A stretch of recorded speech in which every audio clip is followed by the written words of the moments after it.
What's up, homies? Logan Crowell here, founder of Helping Our Music Evolve, aka Home, Nashville's premier music hub. In this episode, I had a chance to catch up with Tracy Gershon. Tracy is a multi-faceted music industry professional with a wide range of experience, from artist manager to music publisher, trustee for the Recording Academy, and even as an A&R professional, signing major acts like Miranda, Lambert, and Kacey Musgraves. Tracy shares a ton of insightful advice for up-and-coming artists and business professionals, while also explaining how she leads multiple initiatives to bring more gender and racial equality into the music industry. You're going to learn a lot from Tracy's unique story and background, and if you enjoy the conversation, be sure to share it with a homie.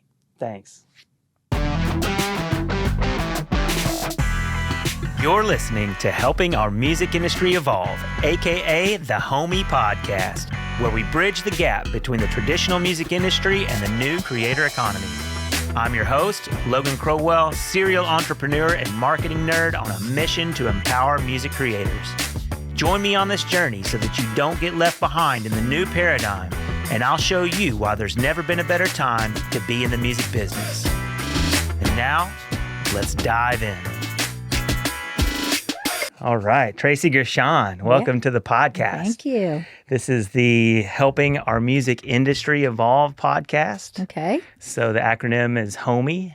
Homie? Yeah, I like to be a homie. The Homie podcast. So now you're a homie. So thanks for being a homie. We appreciate that. So I read a lot of bios from music industry people because I set up a lot of workshops and everything for home members, and yours is very, very interesting. And it's whenever I was reading, I was like, wow, this is a lot of stuff, It's a lot of, you probably only saw a shortened version of it. Yeah. Yeah. So I'm, usually I don't read it verbatim, but I'm going to in this case just because I think it's really, really cool. So Tracy Gershon is a noted music business professional with a wide-ranging career devoted to discovering, nurturing, and developing influential talent as both an A&R and music publishing executive, as well as artist manager. Some of Gershon's most successful signings include Miranda Lambert at Sony Records, The Maverick at Sony Publishing, Kacey Musgraves at Warner Chappell Publishing, and in 2019, Gershon and Brandy Carlisle founded Northern Lights Music Publishing, a joint venture with Universal Music that focuses on the development and support of Americana writer-artists. The artist roster includes Tanya Tucker, Sean McConnell, and Fancy. Gershon's Shiro Consulting Company works with 17-time Grammy nominee Brandy Clark and currently manages Americana Instrumentalists of the Year duo Sista Strings. Gershon also hosts and curates Y'all Together Now, a radio show on the Beatles channel and Sirius XM, which focuses on Americana and country artists. In 2014, Gershon co-founded Change the Conversation, a coalition addressing gender bias within the music industry. Gershon is also a founding member of Nashville Music Equality, whose mission is to create an anti-racist environment within the Nashville music industry. Gershon has been elected to her third term as trustee for the Recording Academy, where she also chairs the National Membership Committee and serves on the Executive Committee. Wow. So No wonder I'm tired. Yeah. I can totally see that. So, I want to start just talking a little bit about that, about, finding your way in the music industry. Where did you start out? What drew you to the music industry initially? And then, as you kind of went into these different roles, how are you navigating these things to make sure that there's not a lot of conflicts of interest and pissing people off, or maybe you just don't care? Okay, let's take those questions. I do care separately. How did I make my way in the music industry? I think, unlike a lot of people, that was never my dream to be in I loved music. I didn't really think about going to work in the music industry. I was a film and TV major in college, and literally the way I got in, I'm going to try to shorten this story. I went to school at UC Santa Barbara. I can't remember who was playing. There was a concert that I wanted to see, and then there's a great place called the Santa Barbara County Bowl. It's like a 4,500 seat amphitheater. It's beautiful. It's one of my favorite places to see a show. And I went to go buy tickets, and they said the show was sold out. And I was like, what? Well, and then I noticed to the right, there were like a bunch of people with red shirts huddling. I said, "What's going on over there?" They said, "Oh, those are ushers." I said, "Well, how do you get to be an usher?" They said, "You volunteer." I go, "Okay, I volunteer." They go, "Really?" I go, "Yeah, Really? that's how I was going to." So I became an usher and started seeing concerts. It was really seeing concerts for free. The funny part of that story is I also volunteered my boyfriend, but they put him in the parking lot. That's how he didn't Directing like. traffic. Yeah, he didn't. He was in the parking lot as an usher. I got to be in the front of the stage, and then I eventually talked my way into working with the security staff because they didn't have any women, and I told them they needed one woman on their staff, and then I worked my way into. I started working at the box office for a summer job and started in the world of concert promotion. And really liked it. And I started running the concert programs at UC Santa Barbara. And then one of the biggest promoters in Southern California, this was before there was Live Nation and AEG, there was smaller promoters, hired me right out of college. And that's when I started working in the business. And that was my first taste of the music business. Wow. And then, yeah, from there I did different things. I was curious. I didn't really have like a 5-year plan or anything. I don't know if that was good or bad, but I just had different opportunities and I was just curious about the music business. So I went from there. I worked for managers. I worked for record labels. I worked for just different parts of the industry. And in 1988, my husband, when I'd gotten married, my husband is a steel guitar player. He played for Emmylou Harris. And I just started listening to country music. I didn't really pay attention to it. And I started managing a wonderful artist named Rosie Flores. Again, didn't know what I was doing. She needed a manager and I figured it out. And I realized that Nashville was going to boom. So at this time, were you already working at a record label too? When I started managing Rosie, I was working, I can't remember. I think I was working I had worked at Backstreet Records, which was Tom Petty's record company. And I think then I moved to a publishing company. I don't even know what a publishing was, but seemed like a good thing. And I was managing her at the same time. And and then I went to I can't even keep track. Then I went to EMI. I was working, and then I was working at EMI Publishing, which was wonderful. And I just thought I just had this instinct about Nashville and that it was going to boom. It was right before Garth hit, and my husband was here all the time. And Emmy was here all the time. And so I just said, well, let's just move here for 2 years. And EMI actually transferred. I transferred with EMI and started working at the EMI offices in Nashville. And that's how I got to Nashville. And so you met the artist you were managing before you came to Nashville. Yeah.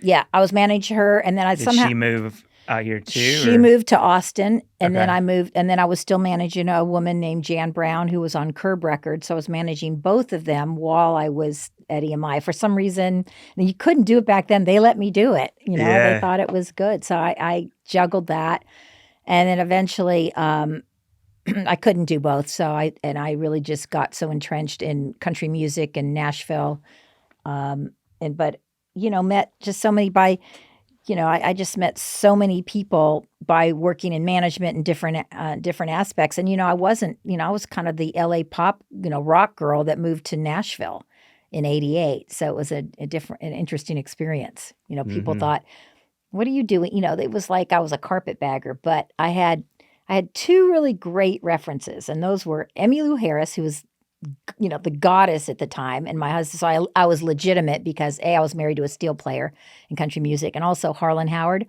I had gotten Harlan Howard a cut, and he just loved me, and I loved Harlan. In fact, my daughter's named after him. And Harlan Howard told everybody, all the old, everybody, she's good. She loves country music because I just think they looked at me like, oh, you're from LA. You didn't grow up with country. You're not invested. Are you really invested? And I kind of had to prove I was, and I really did love it. It came from an authentic place. Yeah. The second question is, I've seen, it's actually pretty common, I think, for people to move around a lot to different roles in the music industry and try out different things. And it's fairly common for people to work at a label and manage somebody on the side and all of that. And I've just often wondered, how is it, are there times when it starts to create conflicts of interest, between the different, hats that you're wearing, if you're working with a manager or say you are the manager and you're working with an artist, then you get them on a different record label that's competing with the record label that you're already working with. How do you navigate those kinds of things? It definitely can be and it can be a conflict of interest. I've been very careful wherever I am, it's not. So at a publishing company, when I was, I had artists, they weren't signed to that, they weren't signed to that company. It didn't seem like a conflict of interest because I've never done anything that would be a conflict. Yeah. When I was managing, I managed, and I still work with Natalie Stovall, but that wasn't at Red Light. It was a management company. The things I do now they're all, I have a publishing company. It's really an artist development arm for the things that Brandy Carlisle works with. The Sister Strings that I manage came out of that publishing company. They're signed to our publishing company, and it was basically wasn't really looking to manage them. They had so many things on their plate, and we're starting to shop for managers, and it's so, to me, that's such an important piece of the puzzle. And at first I said, you take a beat. Some of the managers they were talking to probably weren't going to be the right managers for them. And I just said, let me just take care of this stuff for you now. And then we just fell in love, and somehow they talked me into managing them, and they're joyful. And, it's kind of a natural evolution. I don't look, the artists that I've managed in the past have been really about people who I've helped. I started out helping, and then they just kind of develop into that. When I was, and it's people I fall in love with, it's never about just people I want to work with. Mm-hmm. That's really just my whole career has been about even companies. Do I want to work with those people at that company? Do I want to, it's really been a people driven. There's been a couple times where I took a job because of the job and the people didn't, I didn't really look closely at the people running it, and those didn't really work out for me, to be honest with you. Mm-hmm. There's culturally. There's certain people I just want to work with. Yeah. That's been what I've done. It's never been about the title. It's never been about the paycheck. It's about who I want to surround myself 12 hours a day. Yeah. Because that's what it is. Yeah. And people I really like. And as I've gotten older, like right now I work for myself, and I work with people and different things. And I'm in a beautiful, Brandy Carlisle is one of the most amazing human beings I've ever worked with. Brandy Clark. I mean, if you're Brandy and you work with me, but I literally, if you look, I just sometimes think I'm so lucky because these are just extraordinary human beings and artists. And are you still working at any labels right now? Mm-mm. Okay. Nope. All right. Nope. But you were A&R for quite a while, yeah. Right? So how did you end up in the A&R role? What kind of drew you to that? Well, I think I didn't even know that I think I had a very natural ability to be an A&R person and didn't know it when I was early. When I started my career, I was like, a receptionist, secretary, and I worked at a company called Backstreet Records, which was Tom Petty's label through MCA, and I was like everybody's secretary. But one of the jobs I had was the A&R guy at the time. I was his assistant, and I'm dating myself, sorry, but back in the day, as they say, when you had music on cassettes, you could tape over a cassette if you put the tape over. Yeah. And my husband and I we didn't make a lot of money, so we liked that. So when the A&R guy would pass on cassettes, he'd put them in a big box and just tell me to dispose of them. So I would take them home, and I'd feel guilty. Yeah, I'd feel guilty taping over them without listening to them first for some reason. And out of it, I found, and I still have those, I found a Katie Lang, John Hyatt, Chris Isaac, Adrian Ballou. I think those were the four. Adrian Ballou, the guitar player? Yeah.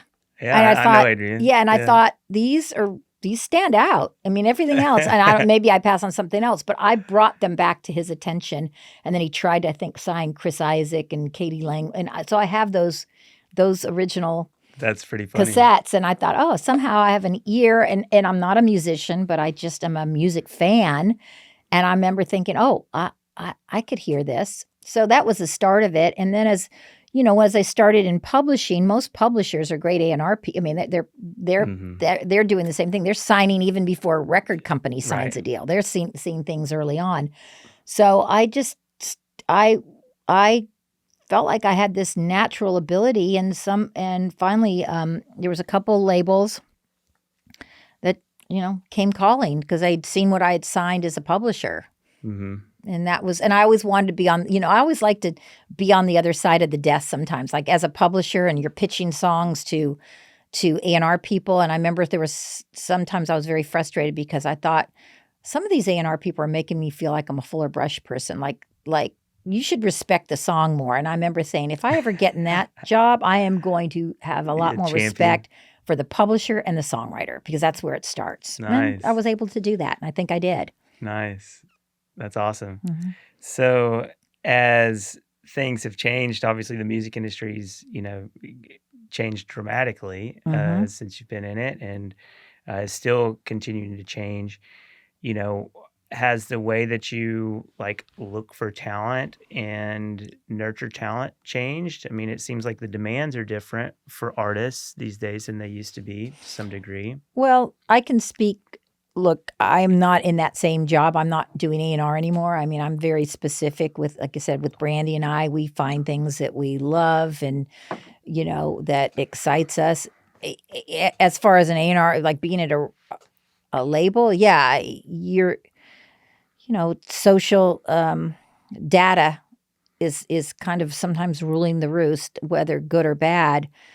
People are being signed based on data. I'm based on data. What are your numbers? What are your social media numbers? Oh my God, you're so big on TikTok. That works sometimes, and sometimes I think a lot of A&R people have found that it doesn't work. Like these are a one-time, they're signing people that have a big splash for a moment, and then they can't sustain it. Mm-hmm. Now there's others that can.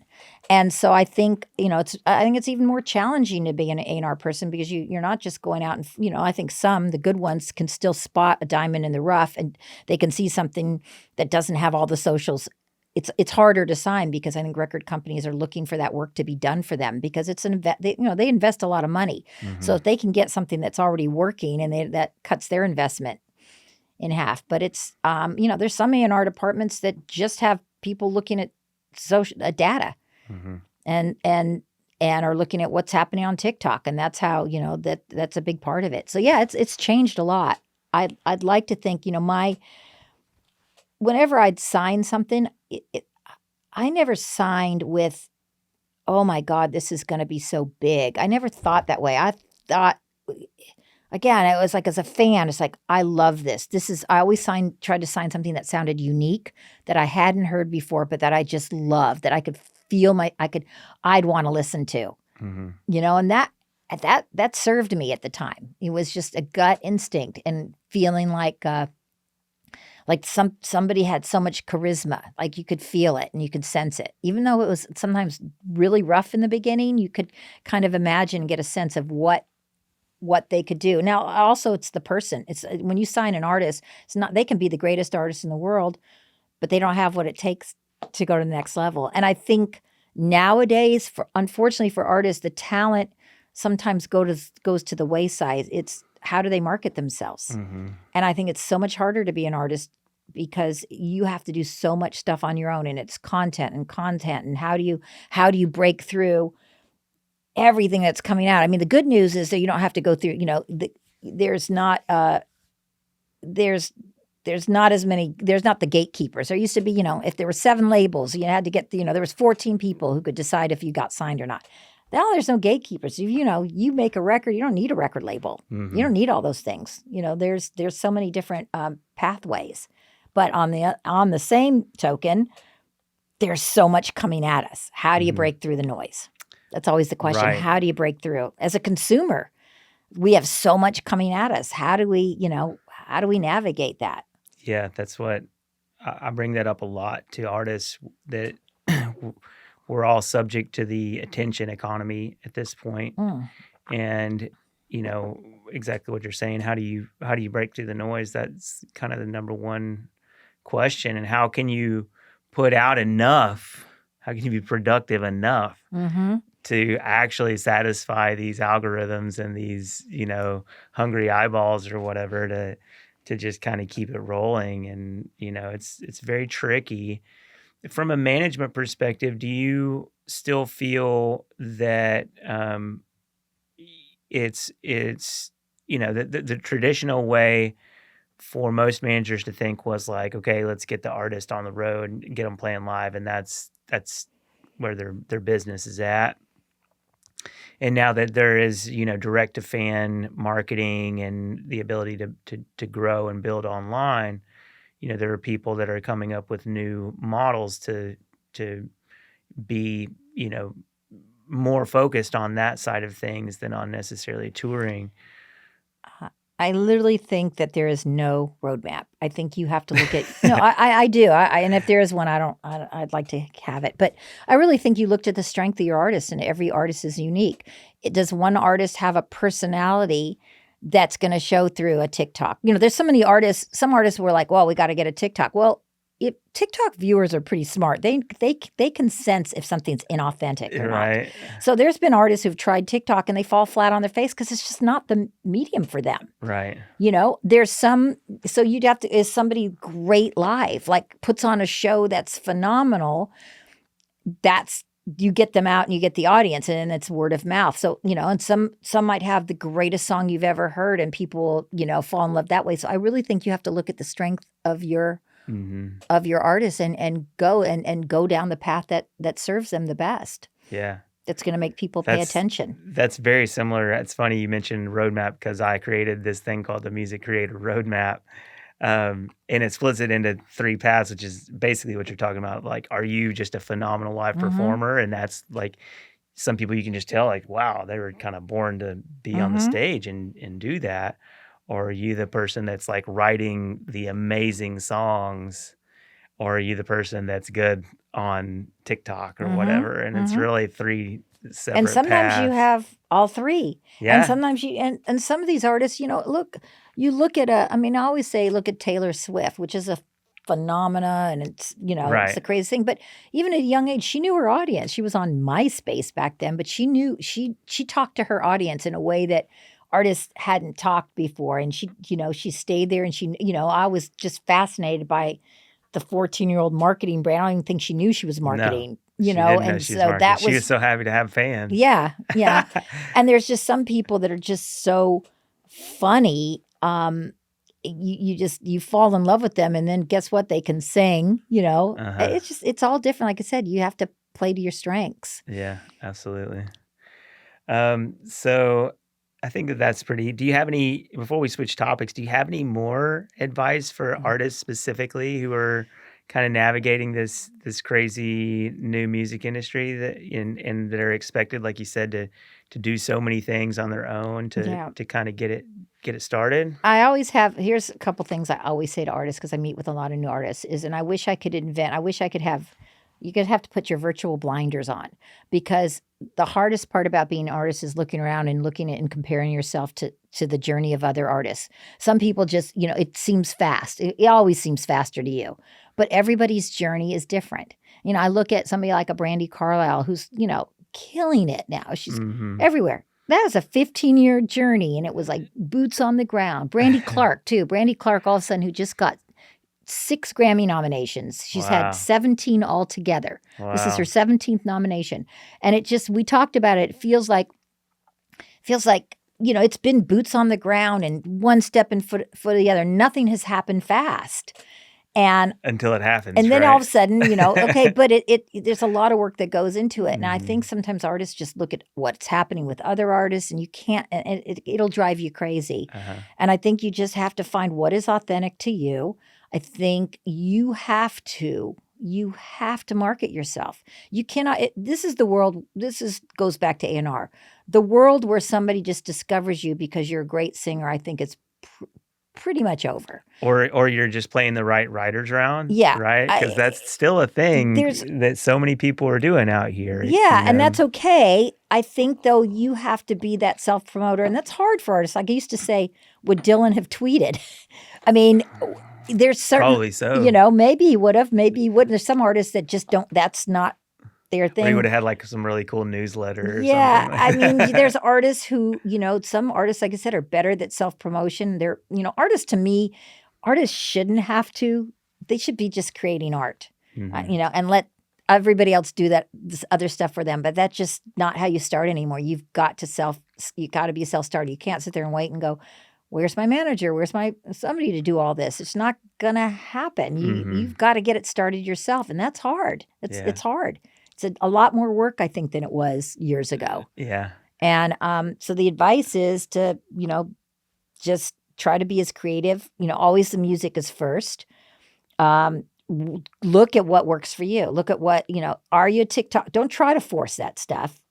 Try to be as fun. Think what works for you. Yeah. And I think that's the best advice I can give. And, play out. I think playing live is so important. I think that's the one thing when you say there's all this clutter and everything. But when you see people at a live concert and they're so invested, they actually get off their phone. Well, they're actually taping on their phone. They're watching the concert through their phone, but they're invested. You sit there and you see. I went to 2 shows. I took my niece to Taylor Swift, and of course, I had spent more time videotaping her singing every song with her heart out, and just everybody's so invested in the moment and singing all those songs.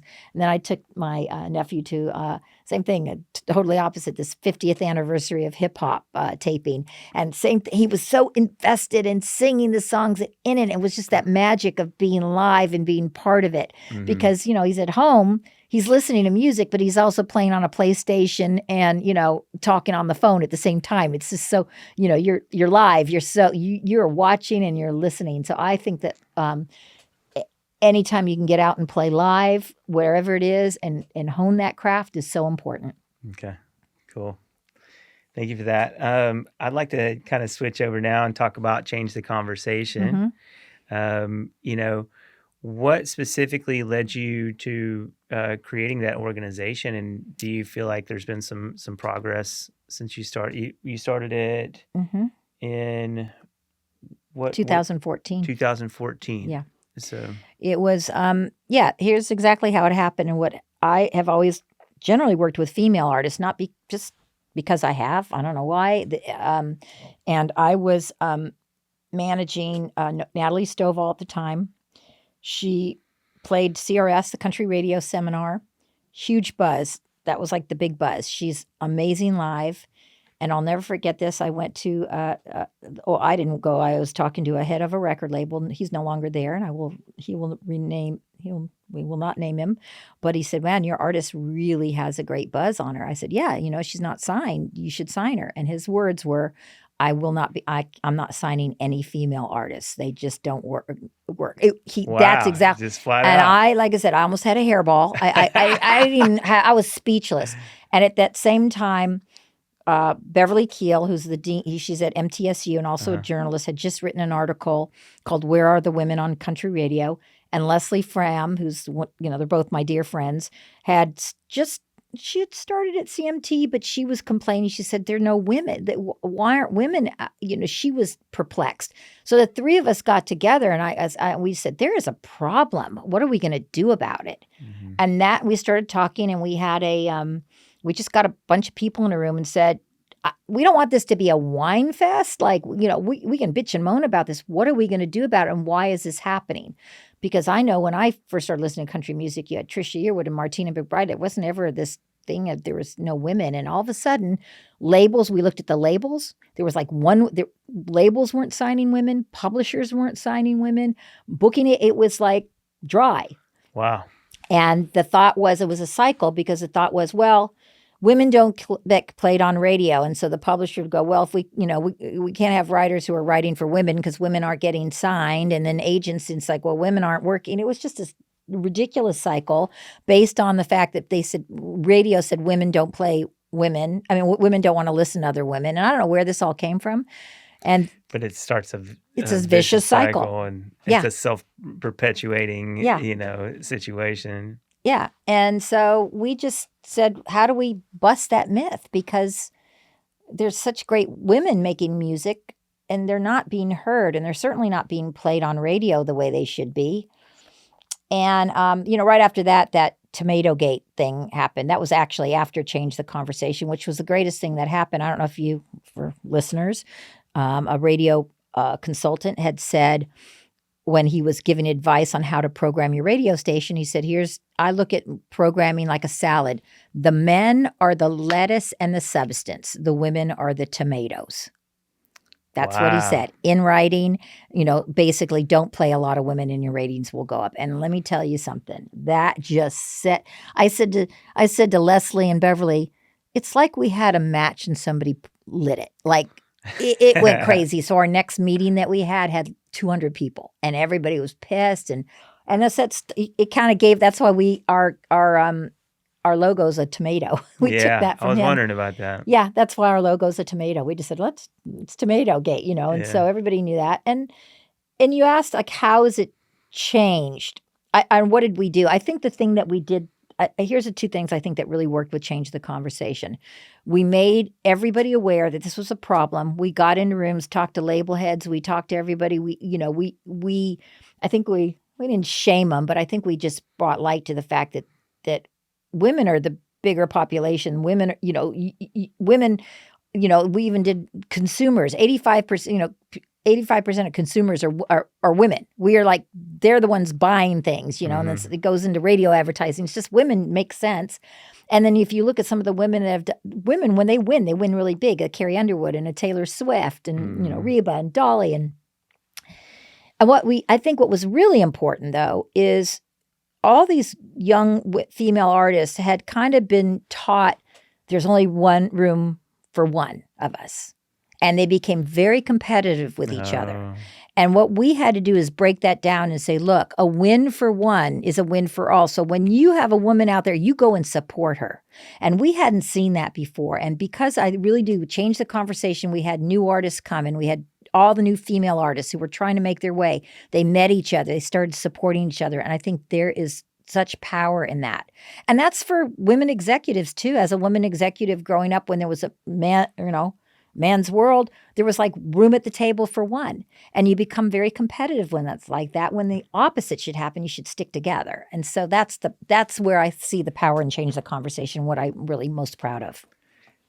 And it's interesting, somewhat, I guess, ironic that your career started out with basically you saying that there needs to be, a woman on the security. I know, right? Detail, and then it comes full circle, and you always been a feminist, and support. But yeah, and then I think, I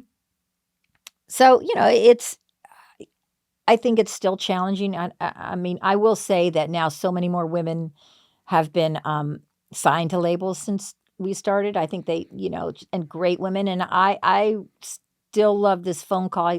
And I'm just going to name him because it was great. John Loba, who's the label head at Broken Bow and has obviously had a very successful year. He called me one time and said, you're going to be really happy. I said, what? He said, I told my A&R staff, unless Elvis is walking the building, we should concentrate on women. And guess what? How about Lainey Wilson? Yeah. How'd that work out for him? And I was glad that he kind of, I loved having that call. That just felt so good about that call. And, Yeah, we've done some work with Lainey too. And it's so great. cool to see her and her team, just blowing up, man, and just, crushing great it. Great manager. On every level. Oh, yeah. Female manager. She's great. Lainey's just, it goes back to she's authentic. Why? She's so authentic. She is who she is. She's great music. She has a whole persona. And she's just, like I said, she's the real deal. She's not trying to be anybody else but her. Mm-hmm. Was the Change the Conversation role, was that like your first step into the sort of world of activism? Yeah, probably. I've always been since high school an activist. I've always just done things, but this was the first thing I founded and started, I think, on my own. Not on my own, but with Leslie and Beverly. And yeah, it really sparked something in me.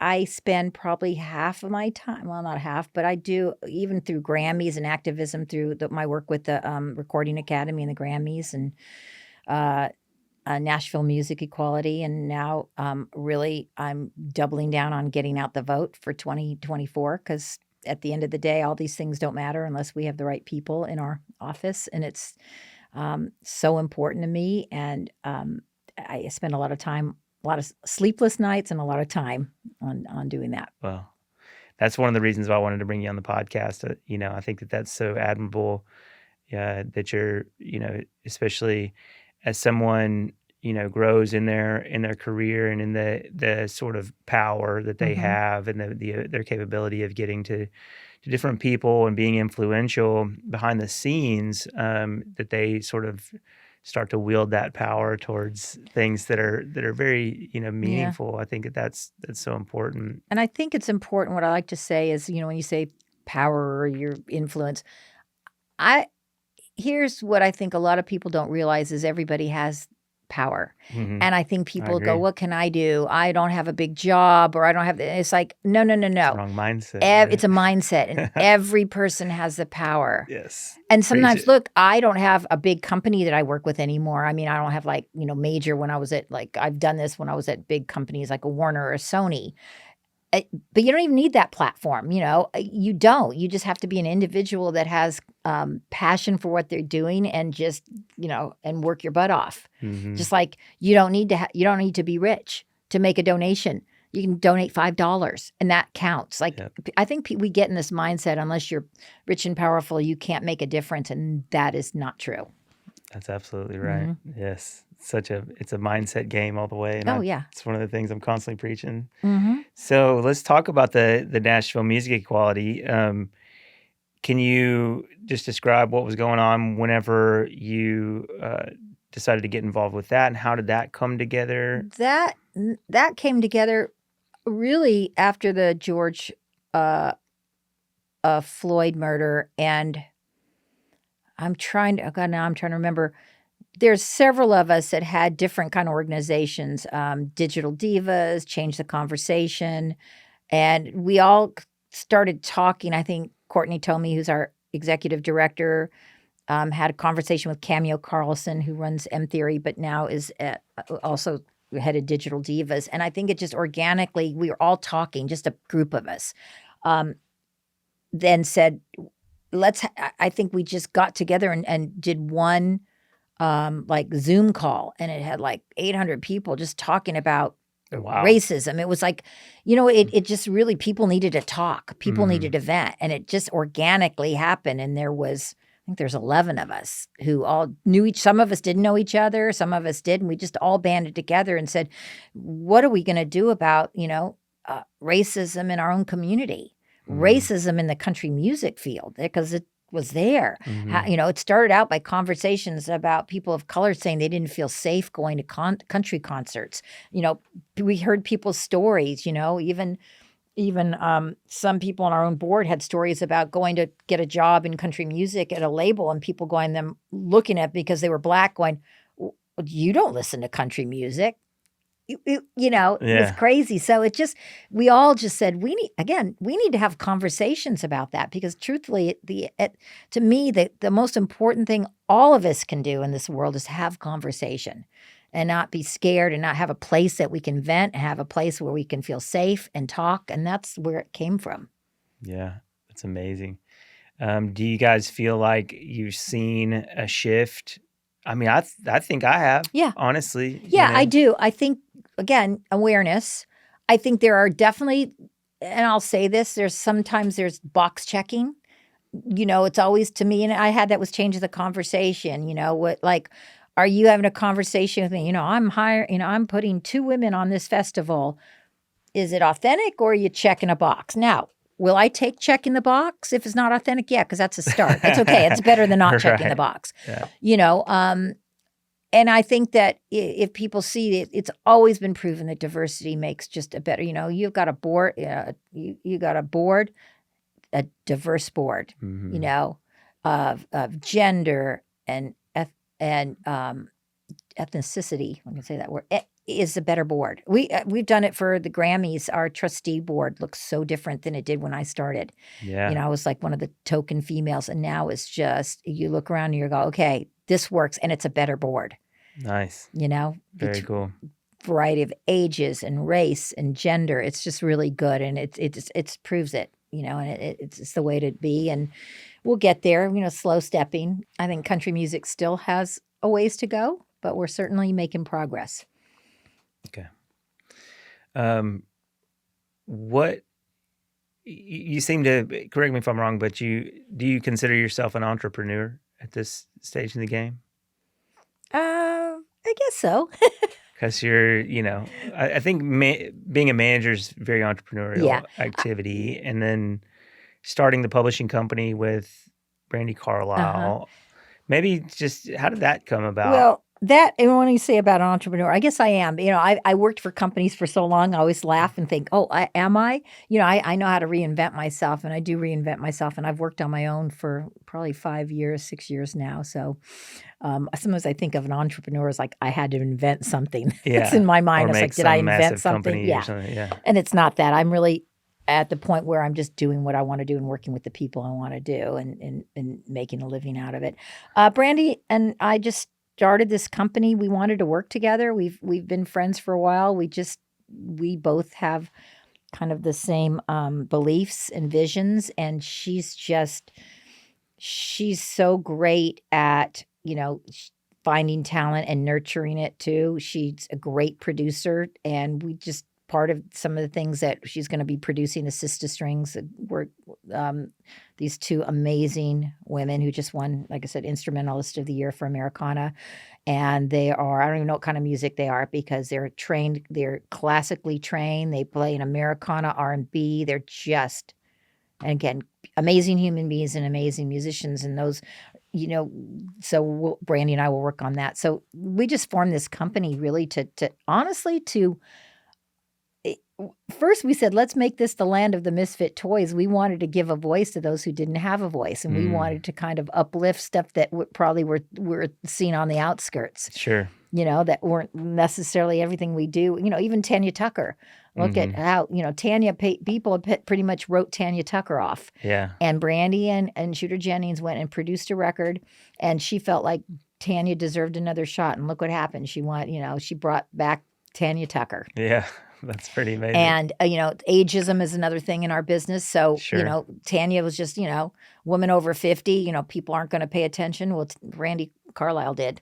So again, we like the people that do not fit in any kind of box at all. Uh-huh. And that we want to shine a spotlight on those artists. And that's a very entrepreneurial thing to do because you're, you're not trying to just play to the market necessarily. You're going and creating the opportunities or creating the market itself. I think both of us.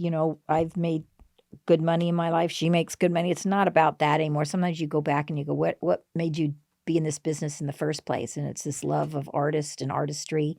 And for me, I always like to help the underdog. I think that's why I'm an activist. It's like I was like that in grammar school, Yeah. I didn't like bullies, and I didn't like, and I was, when I talk about it, I think about it, and that's important for me. I like to mentor and, be there for the underdog. Yeah, that's awesome. And that's definitely like a guiding principle in itself. Do you have any other guiding principles that you kind of lean on as you're going through your entrepreneurial journey? I don't know, I'm always honest. I will say integrity is so important to me. I don't know everything, but I admit when I don't know. I don't try to know everything. And I really kind of lead just with being honest, about myself, about other people. And I don't try to lead people, the wrong way. And I also don't overhype stuff. And I'm like I said, anybody who's worked with me, it's not like I have to have an honest relationship with the artists I work with. I'm not a yes person. I'm never going to say what you want to hear. I just speak my truth, and and that's okay. And it's worked out for me. I like that relationship better. Yeah. As my husband says, is sometimes you might want to sugarcoat that a little bit. I'm like, why? Sometimes it takes some time to just get down to it. I'm the same way, very, very direct. Yeah. Well, that's cool. Follow your truth is kind of what I got out of that, and the integrity part. And I'm going to tell you the other thing. I say this to art. I didn't say this about my this is surround yourself with good people. Mm. Your team, when we talk about artists and like what advice you have, build yourself a great team and people you trust. And I do that for life. I have this amazing network of friends and some of them are so high up on the totem pole and some of them are not. And they're all different, but they all are just great, great people that I trust and I want to be with and I'd want to be in a foxhole with. And the ones that tend to have the longest careers, do you feel like they step into a leadership role in their team? You mean the artists? Yeah, the artists. Oh, I think artists need to be they're the CEO of their company. They have to be. But that's a mindset shift that a lot of people aren't ready for too, huh? Right. I think and it's just about, look, I know the people I work are definitely that, and I tell people, the people work for you. Uh-huh. And yeah, some people are probably more hands-on than others, but I think any artist, as they learn, they're going to learn as they go along, and they have to make those decisions. That's their life, and so they have to participate in it. Mm-hmm. But it's also nice when you have somebody you trust, you have a manager you trust, and you're on the same page, you know what they're doing, and you know that they're going to make the right decisions. I mean, a good manager knows their artist really well and can sometimes think, go, that's that. They're not going to like that. They're not going to like that. Yeah. That's not something they're going to want to do. And, makes it easier for them. But that's just a relationship that builds over time. Yeah. That's awesome. What are you excited about that's coming down the pipeline? Sister Strings. Yeah, Sister Strings. Sister Strings. I'm so excited about them. They were on tour with opening for Brandy Clark.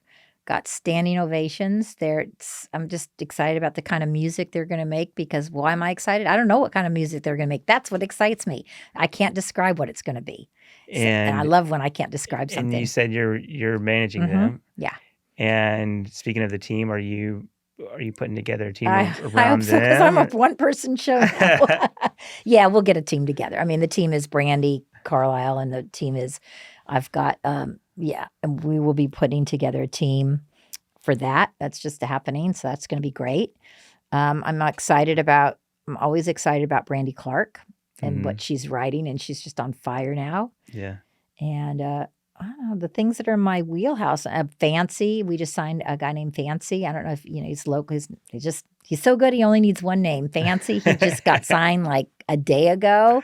Wow. Yeah, I mean that's amazing. new, and he's just so fun. And you're talking about to the publishing company. Yeah, to the publishing company. Awesome. That's exciting. Yeah. And he's out here in Nashville doing the artist thing. And oh yeah, he's been How did you meet him? Oh, he's kind of in our circle. I've known about Fancy. He's an amazing singer. He's had some records out, and this is a new publishing venture. And we just have we all fell in love with him. He fell in love with him first, and then his music second. Meaning not that we fell in love with him, and then thank goodness his music was as lovely as he is. And he's just a character and great and just amazing voice, and has had a couple records out. You need to check him out. Okay. And then an artist, Ashley Ray, whose she's got a record coming out called Animal, and it's dropping.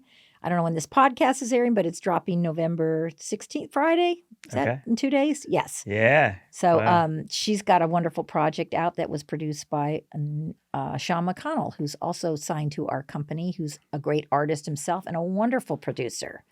And very cool. We're a boutique. That's the thing is it's Northern Lights music. We don't want to be big. We want to stay small. It's just very, like I said, it's really artists that, either Brandy's, mostly developing and working with, but it's never going to be big. I don't want it to be big. It won't be. Is she, I'm assuming she's on her own publishing company? No, she is through Universal, and that's our joint. We have a joint venture through Universal. Okay. Yeah. Cool. Yeah. And what's great is the point person for us is a woman named Missy, and Missy Roberts, and she's wonderful. And she was actually, when I was at Sony, my assistant. Oh, wow. So it's full circle. So now I work for her. Wow. That's so cool. Yeah. That's so cool. Yeah. we really appreciate Sure. you coming on the podcast. Oh, yeah. And it's been a really awesome conversation. Thank you for all the work that you're doing inside of the music industry. I know. It's like I sit there and go, oh my God, I'm doing too many things. Yeah, it's like, really what did I leave out? awesome though. And you know, just that's the whole point is, you know, helping the music industry evolve in the right way. And you're definitely doing that. Thanks for listening to Helping Our Music Industry Evolve. If you enjoyed this episode, don't forget to share it with a homie. And be sure to subscribe for new episodes at homie.show. If you want to develop a winning strategy for the modern music industry, then head over to homie.news and join my weekly newsletter. And if you're looking for a supportive community where you can get plugged in with top music industry creators and executives, become a home member at homeformusic.org. Until next time, peace.